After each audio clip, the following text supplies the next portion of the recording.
Okay, good day. May bago na naman tayong recipe. Champurado. So, kumuha na ako ng malinis sa tubig, malinis pa sa ugali mo. Tapos nilagay ko na yung malagkit. So, isasain ko siya. Yan, halo-haloin mo ba kasi maging kanin. Di ang kanin, ha? So, nung nilagay ko na yung kokwa, mas maganda tunawin mo na muna yung kokwa sa mainit na tubig. So, kanya ilagay para hindi maging ganyan buo-buo. Yan, mekos-mekos mo na yan. Ang susunod natin nilalagay dyan ay yung sugar. Para tumamis yung champurado. Hindi ka tulad ng jowa mo, hindi na sweet sa'yo.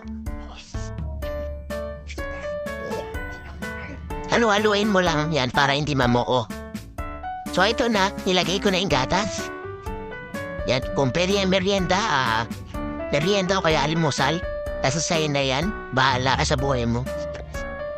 Sige, good day, bye.